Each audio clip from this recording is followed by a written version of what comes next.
Welcome to Judge Diaries. Today's case number is Case 7214 case. Title: The Evicted Sister and the Missing Rent. Before we begin, drop a comment and tell us, where are you watching from? Your city, state, or country? Let's see who's tuning in to Judge Diaries today. Judge, good afternoon. We are here on case number 7214. Lewis versus Lewis. Plaintiff: you're suing your younger sister for unpaid rent, utilities, and damages, totaling $4,900. Is that correct? Plaintiff: yes, Your Honor. That's exactly correct.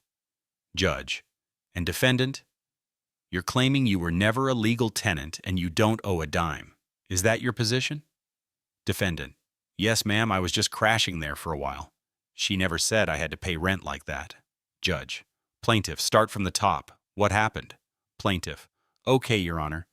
So back in January, my sister Ashley called me crying.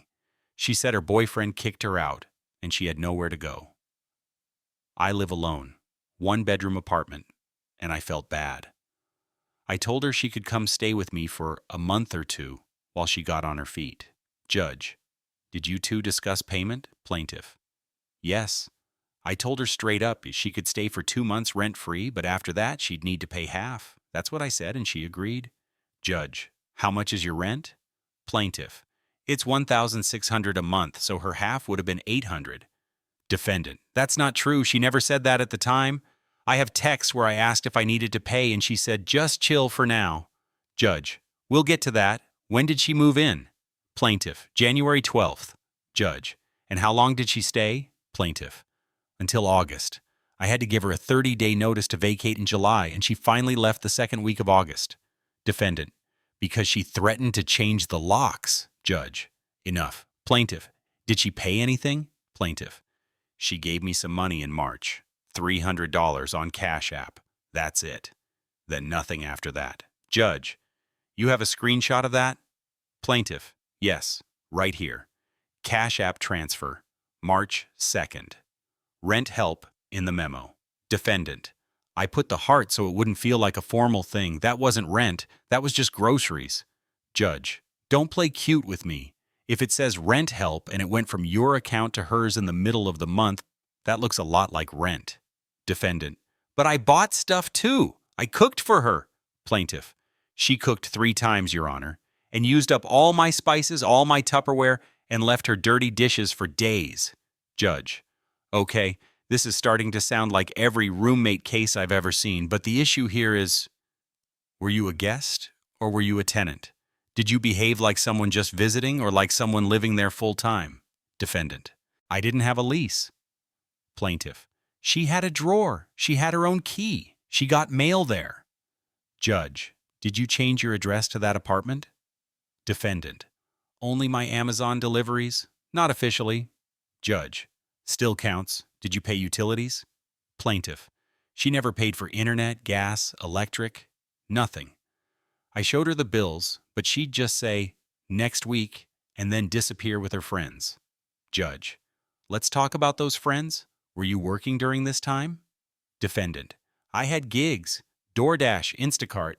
I was trying to get back on my feet. Plaintiff: she went on a cruise in June. Judge: a cruise? Defendant: it was just a weekend trip. My friend paid for it. Plaintiff: she posted pictures on Instagram, Your Honor. I printed them out. Judge: of course you did. Plaintiff: here, Van. This is her in a cabana holding a pina colada with the caption, Hatch, no rent, no regrets. Judge: did you write that? Defendant: it was a joke. It was trending that week. Judge: it's also called an admission, depending on how you look at it. Defendant: that's not fair. I helped her with stuff too. Plaintiff: no, she didn't. Defendant: yes, I did. Who stayed with Grandma when you had your surgery? Who ran to Walgreens when your foot was swollen?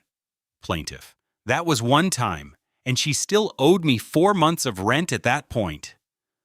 Judge: let's refocus. You say she owes you rent from when to when? Plaintiff: from April through July, 4 months at $800. Plus utilities. I averaged about $120 per month for internet and power. That's $480. And damages. Judge. What damages? Plaintiff. She broke my coffee table.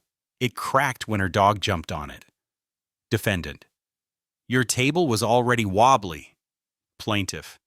You promised you wouldn't bring your dog. Defendant. You loved Snickers. Judge.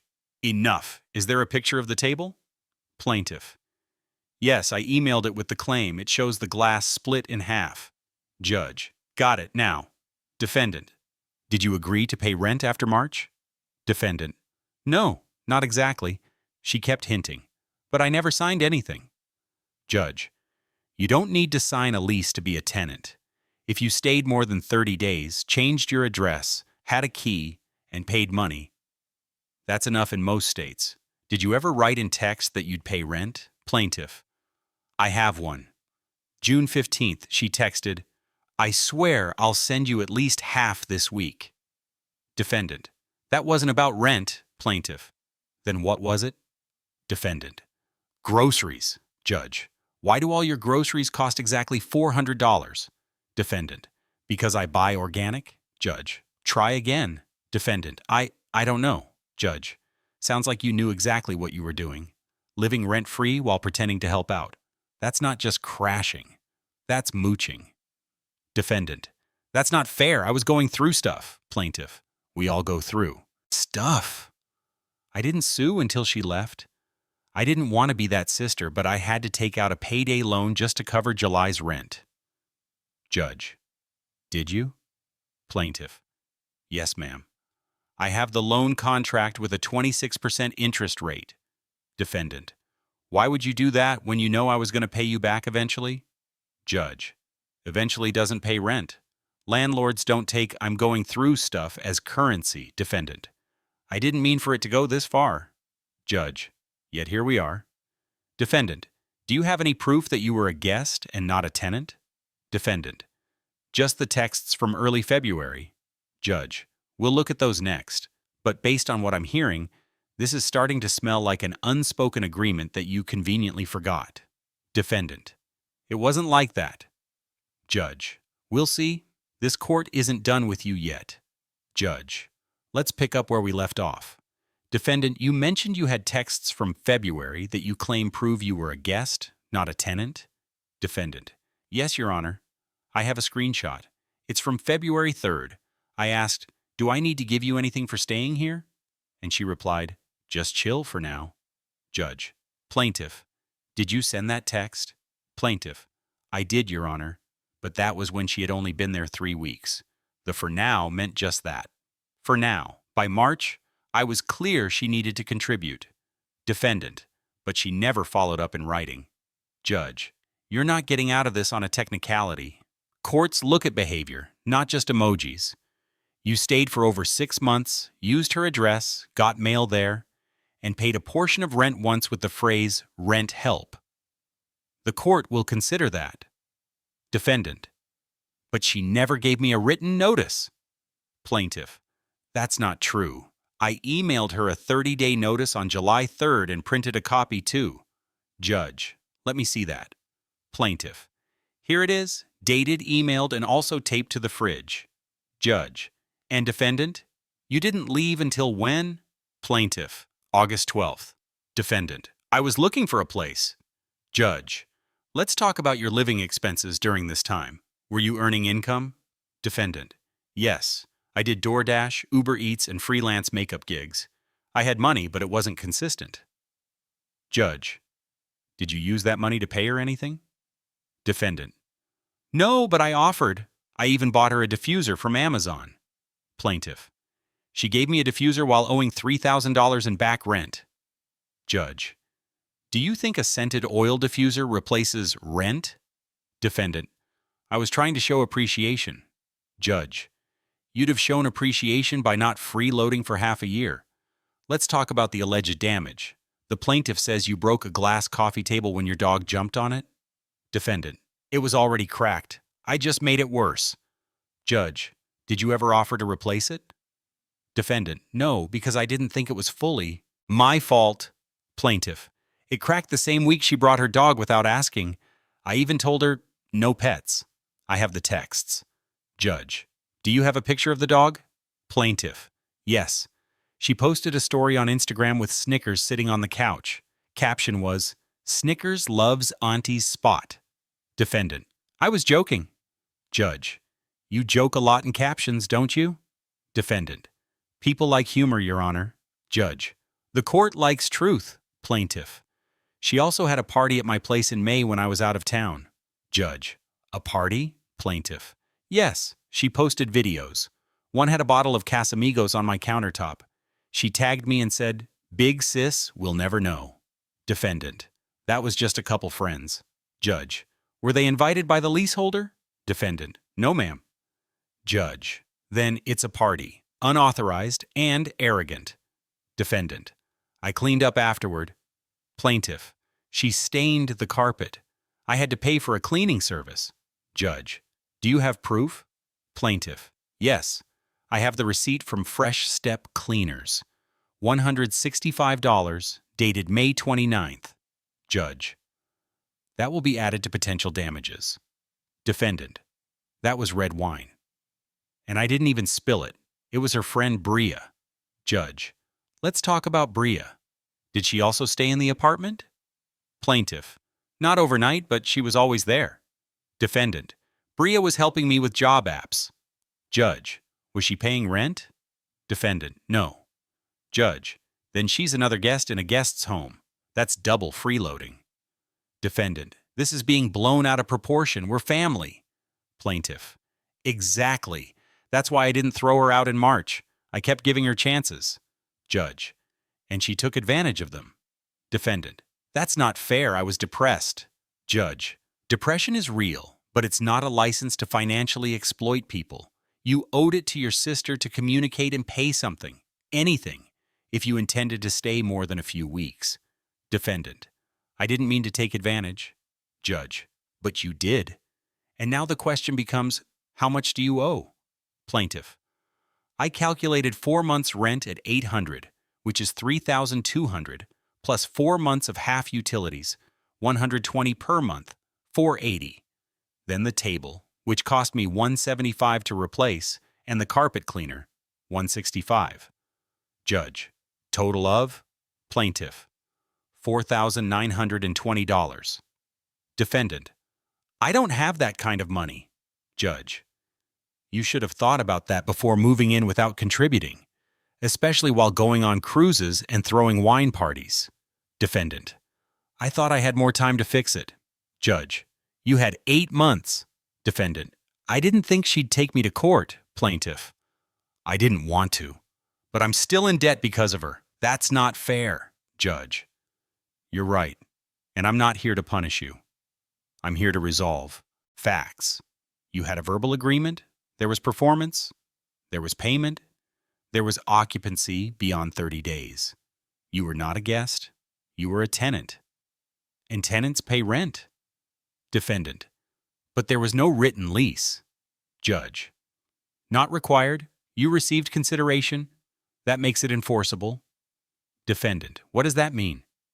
Judge. It means you lived there, you paid once, and you intended to stay, so legally you owe. We'll move into witness statements and evidence review next. Defendant. Is it too late to settle? Plaintiff. You had months to do that. Judge. We finished this properly. Judge. Now before we go any further, does either party have a witness they'd like to call? Plaintiff. Yes, Your Honor. I'd like to call my neighbor, Ms. Karen Phillips. Judge. Ms. Phillips, please step forward. State your name and relation to the parties. Witness. Karen Phillips. I live in apartment 3B, directly across the hall from Jasmine, the plaintiff. Judge. And what do you know about this case? Witness. I saw the defendant, Ashley, coming and going almost daily from February through August. She had keys, she got mail. Sometimes I even took her Amazon packages when she wasn't home. Defendant. You're always watching people. You don't know what you saw? Judge. Ma'am, do not interrupt the witness again. Continue, Ms. Phillips. Witness. Yes, Your Honor. And it wasn't just Ashley. She had company almost every weekend. Loud music, different cars in the visitor spots. Jasmine was out of town once, and I knocked on the door to complain about the noise. Ashley answered in a robe with a red Solo cup in her hand. Defendant: that was one time. Why does she care? Judge: because when people live in apartments, they have neighbors, and noise matters. Ms. Phillips: did you ever hear Jasmine discuss rent or ask Ashley to move out? Witness: yes. In early July, I saw them arguing in the hallway. Jasmine was crying. She said, "You promised you'd pay me by now. I can't keep covering for you." Ashley said something like, "It's not like you're struggling. You make good money." Defendant: that's taken out of context. Judge: is that a denial? Defendant: I don't remember exactly what I said. Judge: Ms. Phillips, thank you. That will be helpful. Witness: you're welcome, Your Honor.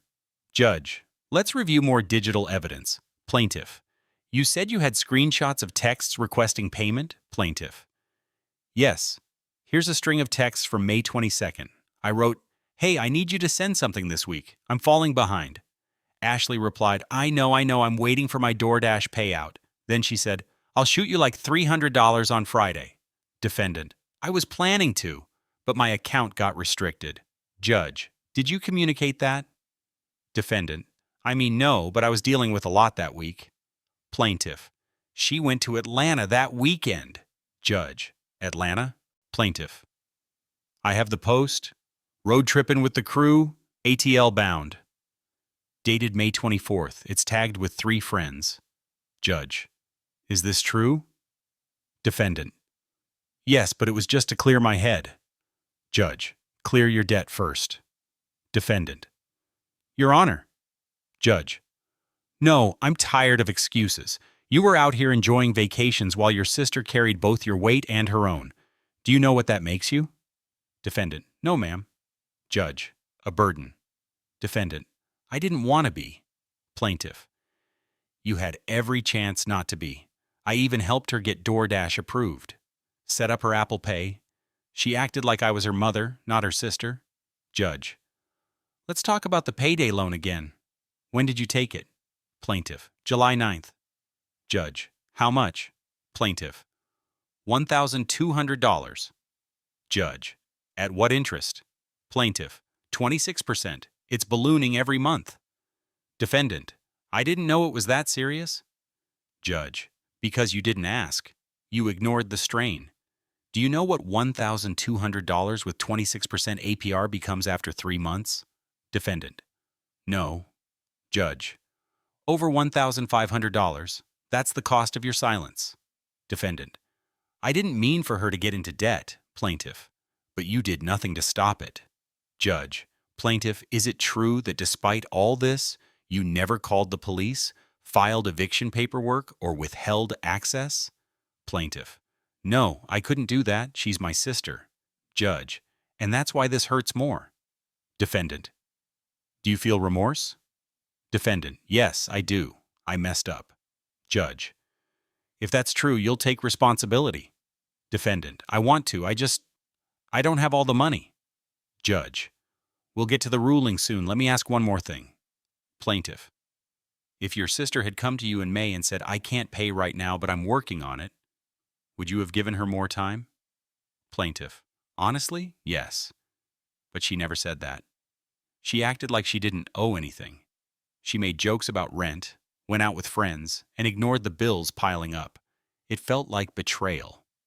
Judge: that's the word, betrayal. Not just financially, but emotionally.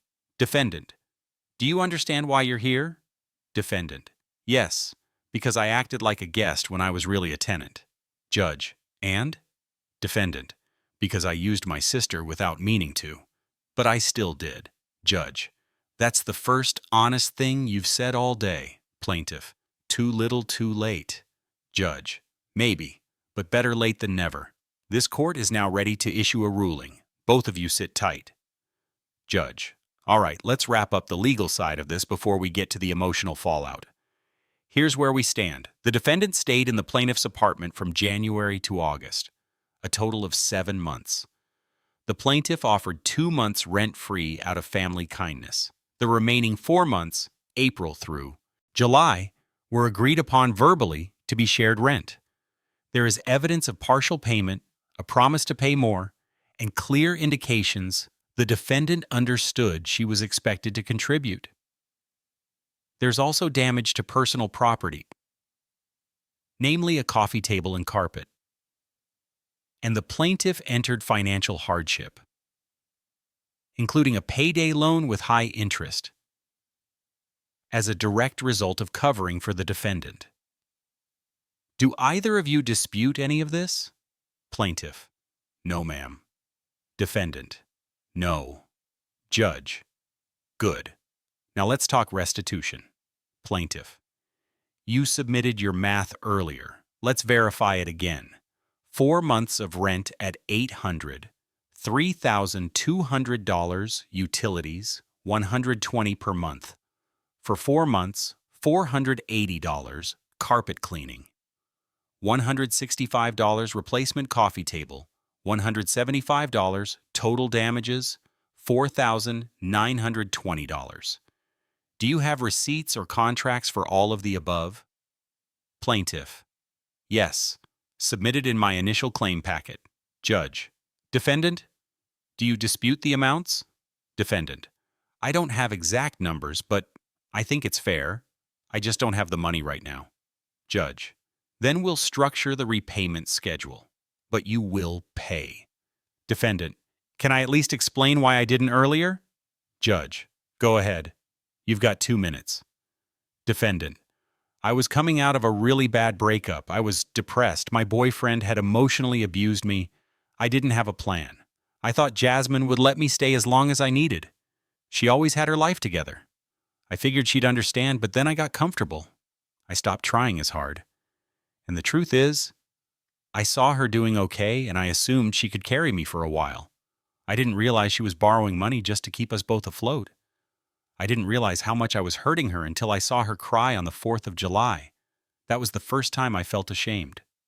Judge: And yet, you didn't move out until August, after she served you formal notice. Defendant: I didn't know how to fix it. Judge: You fix it by doing what you're about to do now. Owning it. Plaintiff: It wasn't just the money. It was that I felt invisible in my own home. She took over my living room, left the bathroom messy, ate food I bought and didn't say thank you. It wasn't about rent. It was about respect. And she didn't have any for me. Judge: That's the core of this case. Not finances. Respect. And you, defendant, disrespected your sister, your shelter, and yourself. Defendant: I know. Judge: Here's my ruling. The defendant, Ashley Lewis, is legally liable to the plaintiff, Jasmine Lewis, in the amount of $4,920. This amount is to be repaid in monthly installments of $400, beginning 30 days from today. If any payment is missed, the plaintiff may seek enforcement through wage garnishment or additional collection means. Do you understand? Defendant: Yes, Your Honor. Plaintiff: Thank you. Judge: Now, I want to speak to both of you, not as a judge, but as a woman who's seen too many families ruined over bad communication. Jasmine, you should have set a firm written agreement the moment Ashley moved in. You gave too much grace without boundaries. That opened the door to resentment. Ashley, you leaned on your sister, then you leaned too far. You saw her kindness as convenience, and you let comfort turn into entitlement.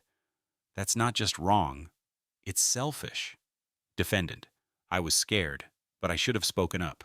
Judge: Exactly. Silence creates debt, emotional and financial, and both leave scars. This isn't just about rent. This is about repair.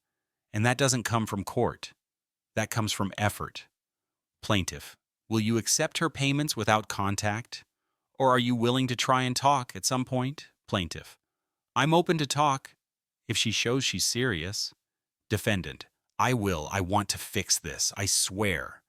Judge: Then start by paying the first $400 on time and sending a message that says thank you instead of a sarcastic emoji.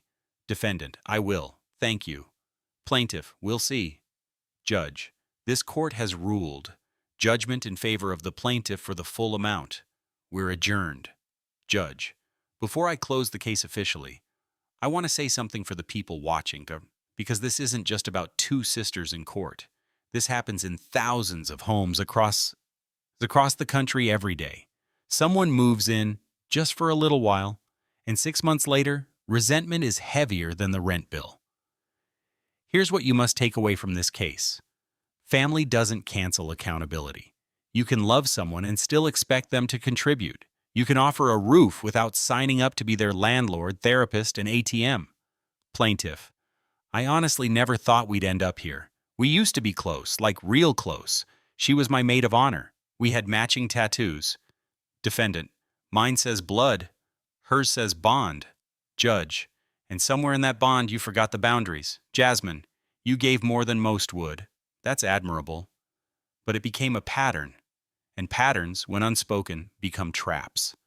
Ashley: Your actions may have come from pain, but they left someone else carrying your load. You partied while she pawned things to pay bills. You posted jokes while she took out loans. That isn't just thoughtless. It's harmful.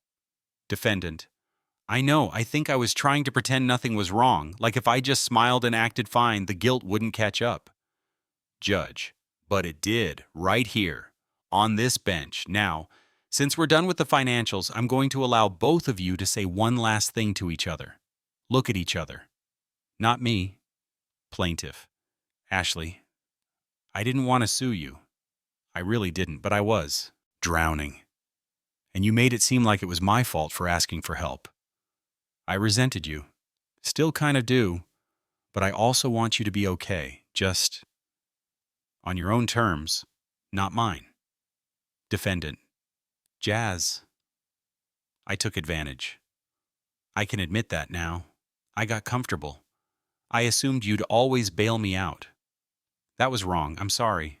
I'm really, really sorry. I don't expect forgiveness, but I hope maybe one day you'll come to dinner or something. Plaintiff: Dinner sounds far off, but maybe one day. Judge: That's a start. Healing begins with humility.